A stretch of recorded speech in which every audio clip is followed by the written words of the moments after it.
Bienvenue à cette 13e journée technique du réseau organisée par le Pôle Ressources Nationales Sport de Nature.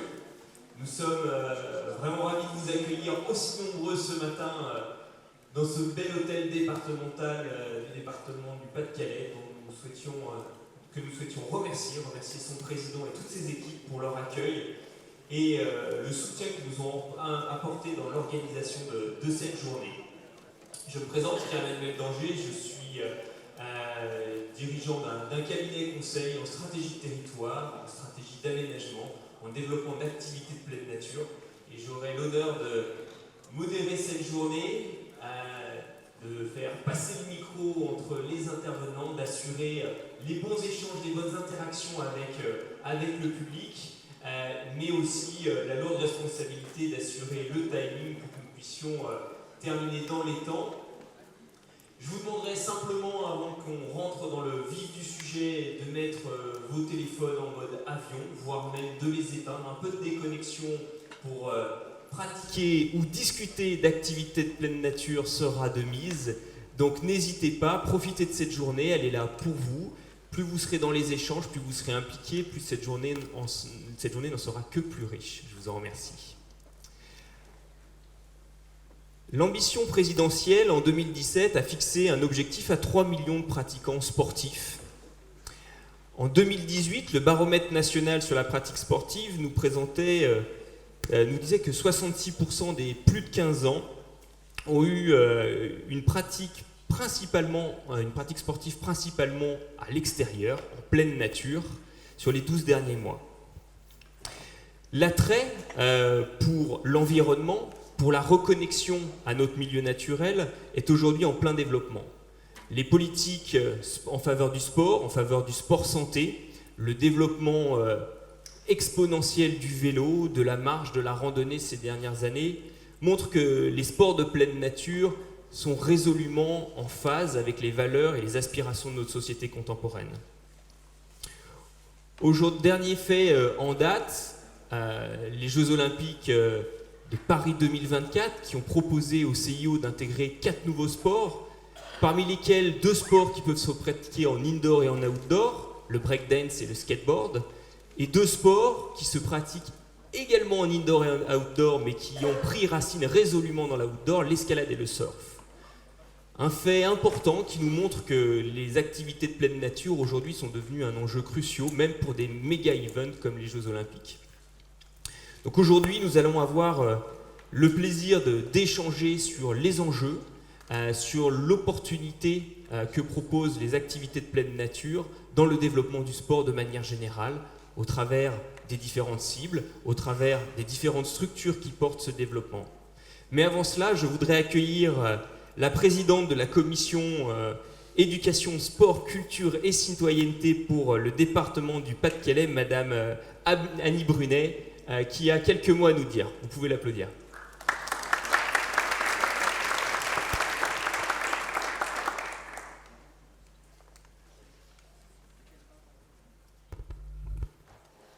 Monsieur le directeur adjoint de la Direction régionale de la jeunesse, des sports et de la cohésion sociale de la région Hauts-de-France, Mesdames, Messieurs les agents des collectivités, des EPCI, de l'État, Mesdames, Messieurs les agents des gestionnaires d'espaces naturels et des structures engagées dans le développement des sports de nature, Mesdames, Messieurs, c'est avec un grand plaisir que je vous accueille aujourd'hui à Arras, dans cet hémicycle, au nom du président Jean-Claude Leroy, mais également du vice-président Ludovic Cloquet, qui sont retenus ce jour. Je n'ai aucun doute quant au fait que cet hémicycle et les différentes salles de commission que nous avons mises à votre disposition inspireront vos travaux et vous permettront de réfléchir avec efficacité aux moyens à mettre en œuvre dans l'intérêt du développement des sports de nature. Car en effet, la question des sports de nature ne doit pas être négligée, et je sais que nous en sommes tous ici convaincus, le tout dans un contexte de profonde mutation de la pratique sportive. Nous savons que la pratique licenciée dans un cadre fédéral cohabite aujourd'hui avec une part plus importante de pratiques dites libres, ce qui est d'autant plus vrai pour les pratiques en extérieur. Et si pratiquer un sport aujourd'hui, dans une optique compétitive et de performance, reste important, il ne s'agit plus là d'une norme absolue. La pratique d'une activité sportive est davantage motivée désormais par des raisons de santé, de bien-être et de plaisir récréatif avec un niveau de contrainte minimal. Et les Français sont d'ailleurs un peu plus nombreux d'année en année à être séduits par cette pratique plus libre, comme le montre l'utilisation quotidienne des nouveaux outils numériques et applications smartphone, permettant de partager les parcours, de mesurer et de comparer les performances. Ce sujet des sports de nature mérite donc toute notre attention et cette journée permettra, soyons-en certains, de poursuivre la réflexion quant aux réponses à apporter. En ma qualité de présidente de 3e commission du département du Pas-de-Calais, je tiens tout particulièrement à saluer le choix du pôle de ressources nationales des sports de nature d'avoir choisi notre beau territoire du Pas-de-Calais pour délocaliser un temps fort annuel. Sachez que nous tâcherons d'être à la hauteur de la réputation d'accueil et que nous apportons aux gens du Pas-de-Calais et que vous serez toujours les bienvenus dans notre département. J'ose également penser que le choix du Pas-de-Calais n'est pas totalement anodin et qu'il vient aussi récompenser un travail mené depuis plusieurs années maintenant par les élus et les agents départementaux en faveur du sport et en particulier des sports de nature. Je ne vais pas vous détailler aujourd'hui toute la politique sportive que les élus du Pas-de-Calais ont établie, mais il me paraît quand même essentiel de revenir sur quelques-uns des points saillants de notre action en matière de sport de nature. Notre collectivité a pris le tournant de la démarche sport de nature à partir de l'automne 2015, avec l'installation d'une véritable commission départementale des espaces, sites et itinéraires. Cette initiative a été amplifiée par la délibération relative à notre politique sportive départementale 2016-2020, qui a consacré les sports de nature comme étant un des piliers de l'intervention du département en matière de soutien au développement des pratiques sportives. Il s'agit pour nous de répondre à plusieurs enjeux. Accompagner le développement des sports de nature sur le territoire, qui connaissent depuis une dizaine d'années un véritable engouement dans le Pas-de-Calais. Accompagner le mouvement sportif dans l'adaptation de son offre et de répondre aux nouvelles attentes. Créer les conditions d'un développement et maîtriser des sports de nature dans le respect des espaces naturels. Et accompagner les transformations du territoire pour notamment trouver de nouvelles perspectives à son héritage industriel et minier au travers du développement d'une offre touristico-sportive. Nous sommes cependant pleinement conscients que ce grand chantier ne pouvait être mené qu'avec l'assentiment et le soutien de tous les acteurs. C'est pourquoi nous nous sommes orientés vers une démarche partenariale particulièrement volontariste. La CDESI, présidée par M. Ludovic Loquet, vice-président en charge des sports, réunit ainsi une trentaine d'acteurs issus du monde politique, des services de l'État, du mouvement sportif, des associations environnementalistes, de chasseurs, de pêcheurs et des gestionnaires d'espaces naturels. La collégialité de notre démarche s'est installée au travers de la création, avec des groupes techniques spécifiques, chargés d'apporter des réponses opérationnelles et partagées aux problématiques rencontrées sur notre territoire. Ainsi, un groupe s'est organisé afin de définir les critères d'évaluation pour l'analyse des demandes d'inscription espaces, sites et itinéraires au plan départemental. À ce jour, une quinzaine de SI ont déjà été inscrits. De même, et afin de répondre aux problématiques rencontrées par les organisateurs de manifestations sportives de pleine nature dans les démarches à mettre en œuvre pour organiser leurs épreuves, un groupe technique s'est constitué et ses travaux ont abouti à la création d'un guide pratique diffusé aux organisateurs et accessible depuis notre site internet. Enfin, un groupe est quant à lui chargé de la communication autour de la démarche des sports de nature. Cela a débouché sur la réalisation de 2 éditions du mois des sports de nature, qui a réuni plus de 50 manifestations sportives du 25 mai au 25 juin 2019. Ce mois des sports de nature permet d'assurer la promotion de manifestations sportives remarquables dans le département en s'engageant dans une démarche éco-responsable. Une application numérique géolocalisant les sites remarquables en matière de sport de nature sur le territoire a également été mise en place. Je dois également citer le travail mené en lien avec le Conseil d'architecture, d'urbanisme et d'environnement, le CAUE, une structure départementale qui a permis la création d'un guide relatif à la prise en compte des sports de nature dans la rédaction des plans locaux d'urbanisme intercommunaux pour répondre aux enjeux de préservation des sites de pratique. Aujourd'hui, après 4 ans de fonctionnement, notre démarche sport de nature entre dans une nouvelle phase. Et parce que nous sommes bien conscients de l'impact sur ce sujet, sur le développement de l'attractivité des territoires, plusieurs chantiers devraient être prochainement ouverts pour poursuivre, consolider et amplifier encore cette dynamique.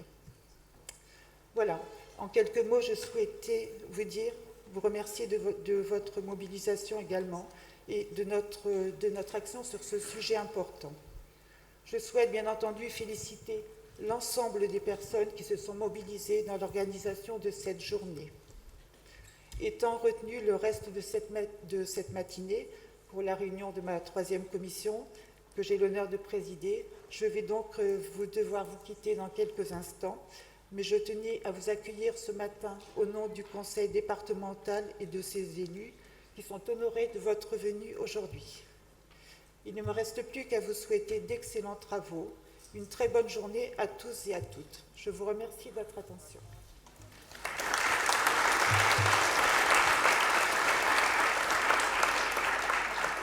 Merci beaucoup Madame la Présidente. Nous vous souhaitons de bons travaux avec votre commission et merci encore de votre accueil. Ce département du Pas-de-Calais, Madame la Présidente vient de le rappeler, a une politique très engagée en faveur des sports de nature. Je crois qu'il en est de même à l'échelle régionale. Et je vous demanderai d'accueillir Martial Fier, directeur adjoint de la Direction régionale de la jeunesse, des sports et de la cohésion sociale de la région Hauts-de-France.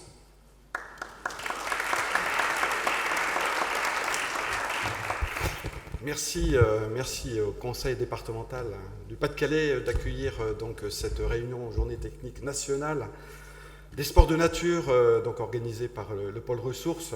C'est vrai que cette région est une terre de sports de nature, le Pas-de-Calais en particulier, mais la région Hauts-de-France est une terre de sports de nature, à la fois par sa façade maritime qui permet un développement tout à fait intéressant de cette pratique, mais également, je pense à des territoires spécifiques, et notamment ici dans ce département, le bassin minier, avec toute son histoire, avec tout ce territoire qui a pu être validé, notamment reconnu par l'UNESCO. Et donc c'est vrai que venir ici, c'est rendre hommage aussi à tout ce travail qui a été mené dans ce département et dans la région Hauts-de-France. Et donc merci d'avoir bien voulu organiser cette journée technique nationale ici en Hauts-de-France et en particulier dans le Pas-de-Calais. Vous dire effectivement que l'État est également engagé dans la politique en matière de sport de nature et de manière générale dans la politique sportive.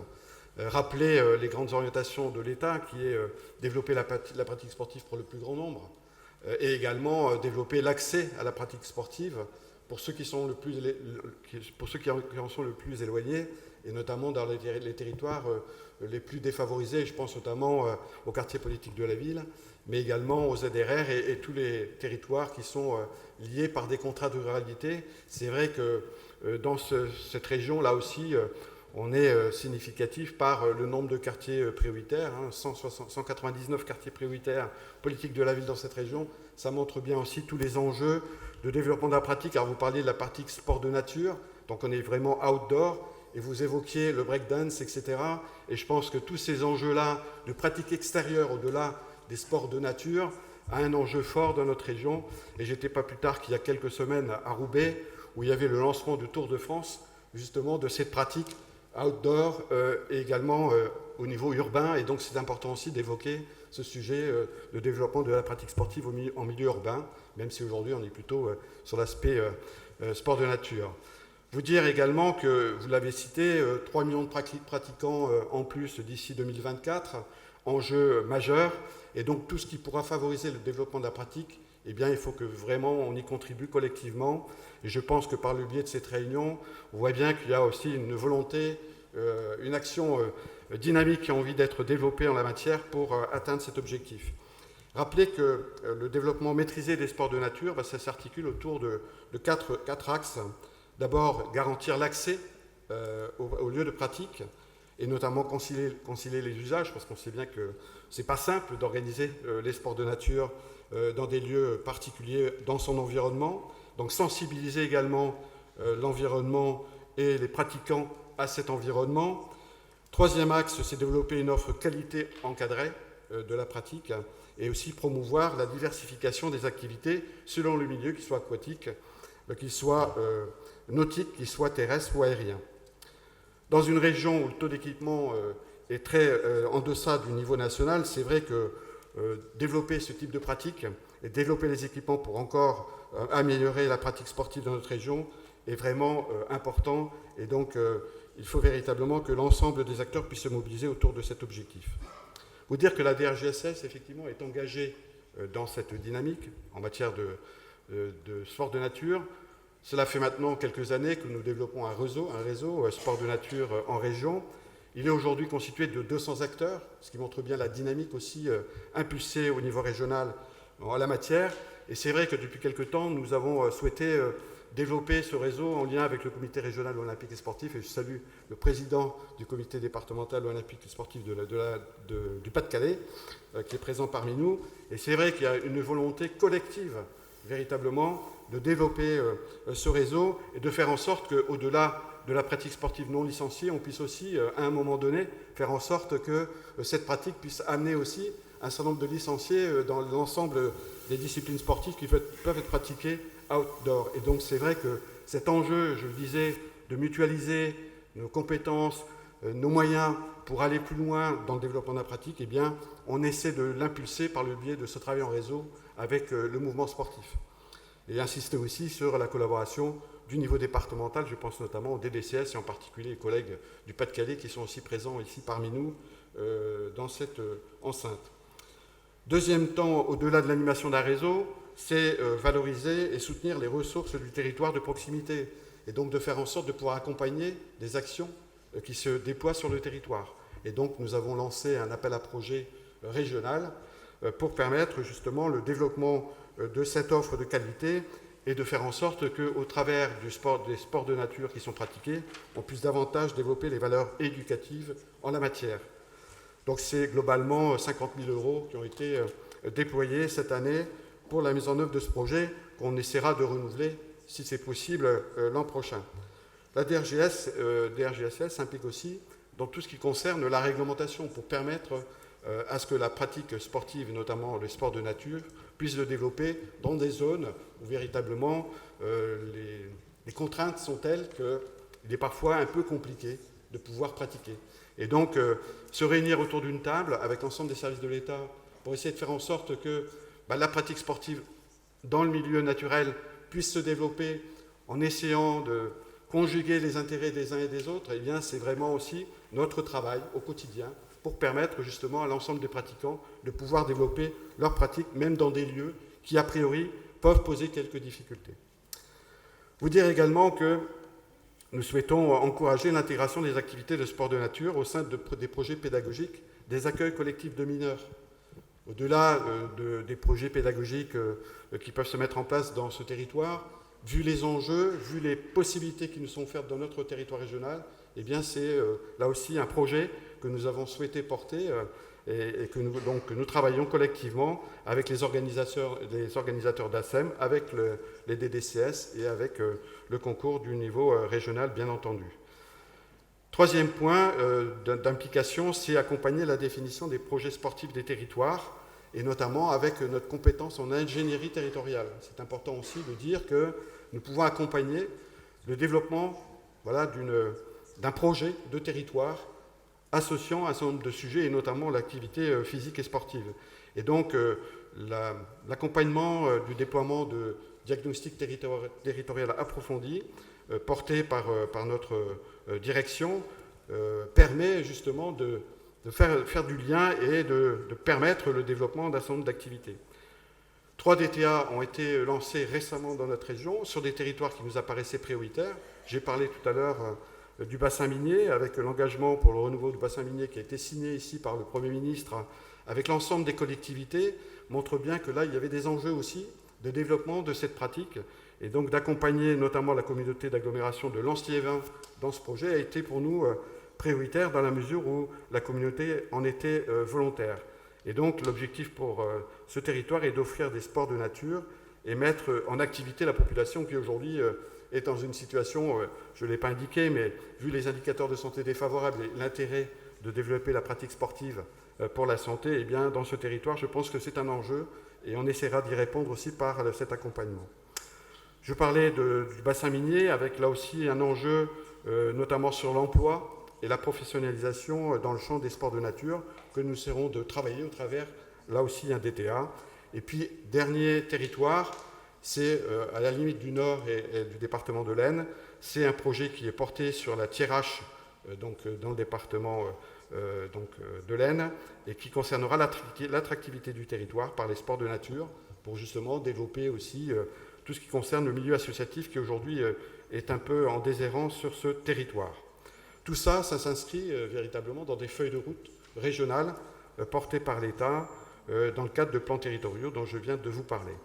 Donc voilà les grands axes sur lesquels la DRGSCS s'engage. Bien entendu, elle s'engage avec l'ensemble des acteurs. Je n'oublie pas le département ici où nous sommes, du Pas-de-Calais, où véritablement le lien entre l'État et le département permet véritablement d'encourager le développement et le déploiement de cette politique territoriale. Vous remercier donc à nouveau pour cette rencontre ici en Hauts-de-France. Je sais qu'un certain nombre de collègues à la fois de l'État, des collectivités territoriales que j'ai pu connaître dans ma carrière professionnelle sont peut-être présents aujourd'hui. J'ai essayé de les visualiser.